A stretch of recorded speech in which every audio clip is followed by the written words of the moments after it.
신원이었습니다.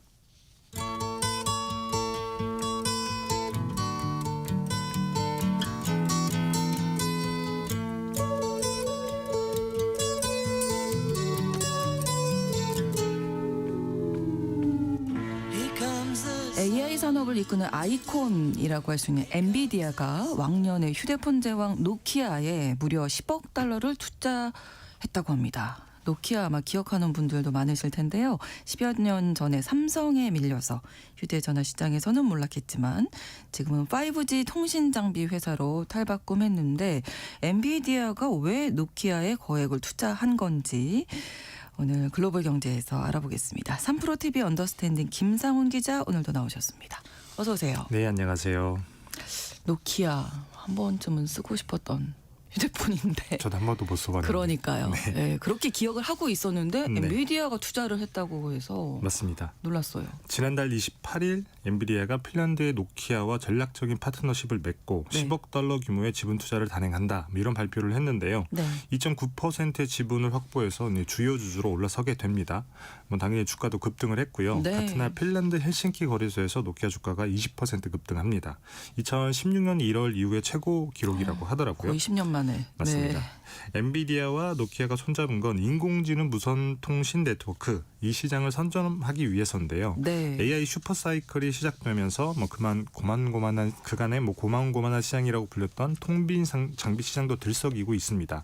AI용 데이터 센터 붐이 일면서 거기에 들어가는 광통신 장비가 덩달아서 많이 팔리고 있기 때문인데 네. 실제로 노키아의 올해 3분기 실적도 예상치를 훌쩍 뛰어넘었다고 하더라고요. 여기에 더해서 AI 산업은 대규모의 데이터를 효율적으로 주고받을 수 있어야 하잖아요. 그래서 그렇죠. 현재 5G를 넘어서는 새로운 통신 네트워크인 6G 개발에 대한 기대감도 커지고 있습니다.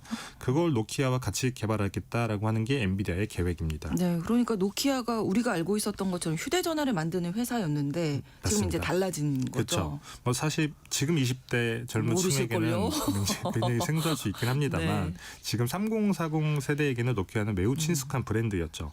단순하고 튼튼한 디자인, 그다음에 네. 뛰어난 통합 품질로 사실 전 세계 휴대폰 시장을 휩쓸었다고 해도 과언이 아닌데 1990년대 후반부터 장장 한 15년여간의 휴대폰 제왕으로 군림했던 게 바로 노키아입니다.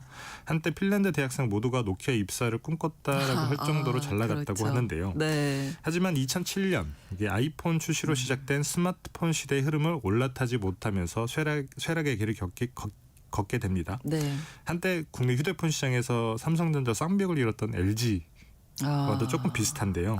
네네. 뒤늦게 스마트폰 시장에 뛰어들었습니다만 자체 제작한 신비안이라고 하는 운영체제를 고집하다가 또 쓰라린 실패를 맛보게 됩니다. 애플의 iOS라든지 구글의 그렇죠. 안드로이드랑은 달리 이 애플리케이션을 만들어서 공급해야 많은 사람들이 휴대폰을 쓸 텐데 네. 이걸 공급하는 일들이 너무 적었기 때문인데요.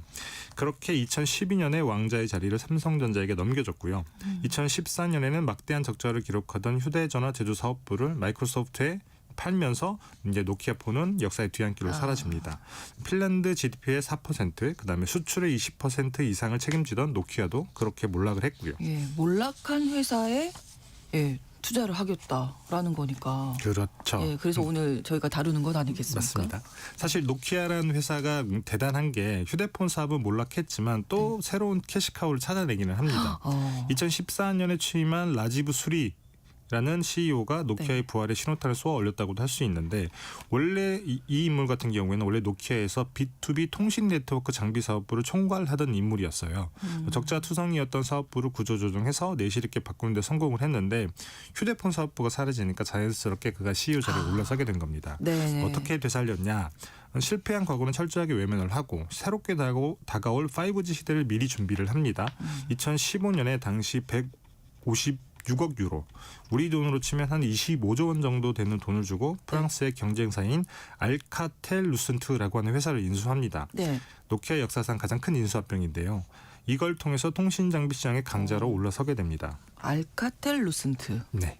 예, 좀 생소하시죠? 네, 네. 이게 B2B 기업이라서 그런 건데 그래도 많은 분들이 벨 연구소는 알고 계실 거예요. 네. 1925년에 미국에 설립된 연구소인데 전화 교환기나 그다음에 트랜지스터, 그다음에 디지털 정보의 기본 단위인 비트의 개념을 처음으로 정립했을 정도로 통신 분야에서는 굉장히 독보적인 연구소이기도 하고요. 네네. 원래는 미국 굴지의 통신 회사라고 할 수 있는 AT&T의 계열 연구소였습니다. 20세기 미국의 20세기를 이끈 혁신의 주역으로 꼽히기도 하는데 노벨상 수상자도 13명이나 배출을 했거든요. 네. 근데 벨 연구소는 모기업인 AT&T가 1984년에 반독점법 때문에 분할되는 과정에서 독립을 합니다.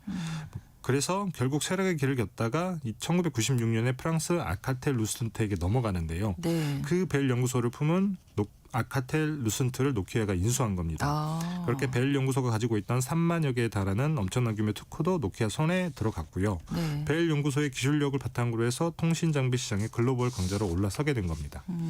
그렇군요.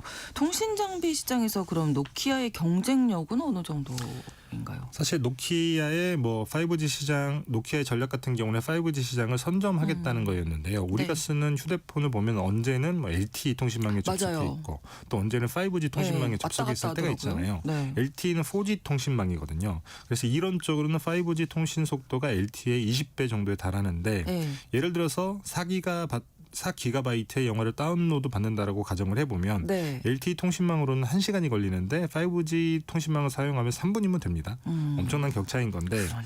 노키아의 수리 CEO 같은 경우에는 이 5G가 굉장히 빠르기는 한데 이 빠름에만 주목하지는 않았고요. 개별 소비자가 사용하는 5G 통신망은 속도가 빠르다라고 하는 가치 이상을 제공하지는 못할 거다. 그래서 기업들이 독자적으로 꾸릴 수 있는 특화망에 훨씬 더 큰 부가가치가 나올 것이다 라고 생각을 합니다.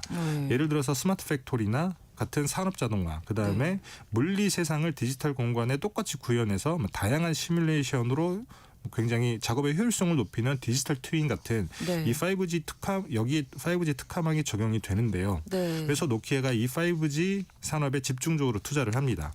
대표적인 사례가 2018년에 출시한 5G 전용 칩인 리프샤크라고 하는 칩인데요. 네. 이게 기존 통신 칩 대비해서 작은 것도 장점이지만 전력 소비도 확 줄이고 그러면서 속도는 훨씬 더 빨랐습니다. 이런 집중 투자 덕분에 글로벌 5G 특화망 시장에서 노키아가 선두주자로 올라서게 된 겁니다. 예, 재기에 성공을 한 건가요? 근데 잘 못 들어본 것 같습니다. 맞습니다. 애석하게도 그건 아닌데요. 예상과 달리 5G 시장이 그렇게 빨리 열리지는 않았어요. 그러니까 예를 들어서 우리나라 정부가 기업들이 독자적으로 꾸리는 5G 특화망의 주파수를 허용한 건 2021년이고요. 통신사들이 소비자들을 대상으로 하는 5G 통신망을 개통한 건 2019년이었습니다. 한데 아직도 우리 휴대폰 화면을 보면 통신망이 LTE에서 5G 왔다 갔다 하잖아요. 예, 개통 6년이 지났지만 여전히 5G 기지국 설비가 충분하지 않다는 얘기입니다. LTE에 비해서 기지국이 훨씬 더 많이 필요한데 장비가 매우 비싸서 확산이 더딘 겁니다. 그렇군요. 이 과정에서 이제 모바일 영역의 통신 장비 시장을 경쟁사인 화웨이 그다음에 에릭슨에게 많이 뺏기는데 B2B 시장도 그렇게 어떻게 보면 광범위하게 확산하지 않았고요.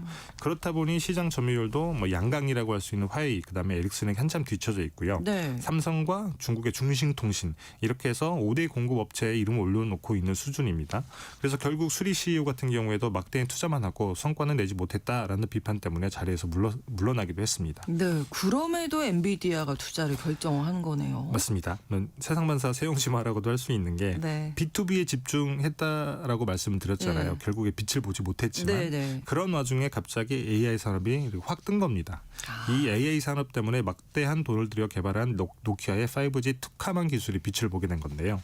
이게 무슨 얘기냐면 AI 산업은 막대한 데이터의 신속한 통신을 전제로 하잖아요. 그렇죠. 예를 들면 자율주행을 예로 들어볼게요. 아주 쉽게 얘기하자면 자율주행차가 실시간으로 수집한 데이터를 전송을 하면 이 데이터를 분석해서 최적의 결과를 찾아내는 메커니즘을 만드는 게 바로 자율주행인 건데 여기에 AI를 접목을 하게 되면 훨씬 더 파괴력 있는 결과를 만들어낼 수 있습니다. 네. 문제는 5G 통신망으로는 이게 역부족이라는 겁니다. 데이터 수집부터 전송, 분석, 그다음에 결과 도출, 그다음에 송신까지 거의 동시간대에 이루어져야 되는데 그렇죠. 그렇지 않으면 사실 사고로 이어질 수 자율주행은 있으니까. 그렇죠. 맞습니다. 네.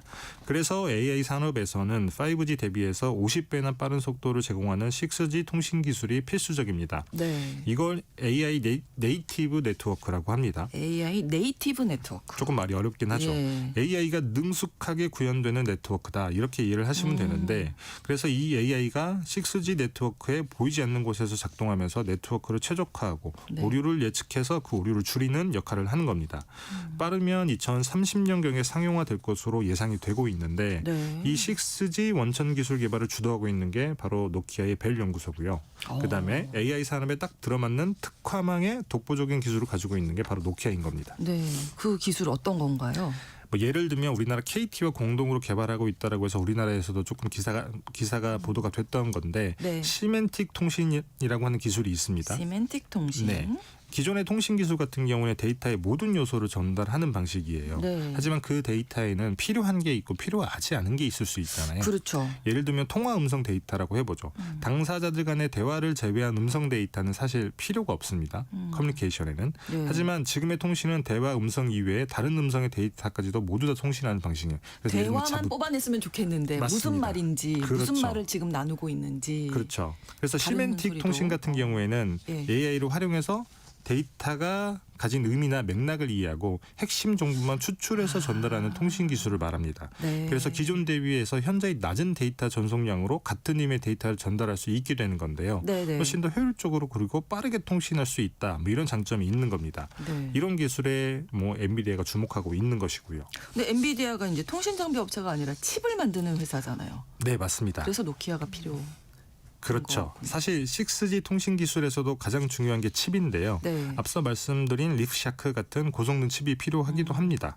그래서 엔비디아가 노키아와 손잡고 6G 통신망에 적합한 이동 통신용 칩을 만들겠다라고 하는 것이고요. 네. 사실 엔비디아 같은 경우에는 GPU라는 칩을 만들고 있기는 한데 또 다른 어떤 시장이 필요하기도 하겠죠. 그렇죠. 그렇게 엔비디아가 만든 칩을 노키아의 통신 장비에 넣고 노키아 그걸로 다시 6G 특화망을 원하는 기업들에게 팔게 되면 그렇게 노키아가 돈을 잘 벌면 주요 주주인 엔비디아도 배당으로 돈을 벌 수 있기도 합니다. 칩을 팔아서 돈을 벌기도 하고 그렇죠. 노키아가 잘 되면 배당으로 돈을 벌기도 그러네요. 하고 그래서 투자를 한 것이라고 이해를 하시면 될 것 같습니다. 네. 근데 이런 얘기하면 좀 그럴지 모르겠지만 또 실패할 수도 있는 거잖아요. 앞서서 그런 얘기를 많이 듣다 보니까. 네, 맞습니다.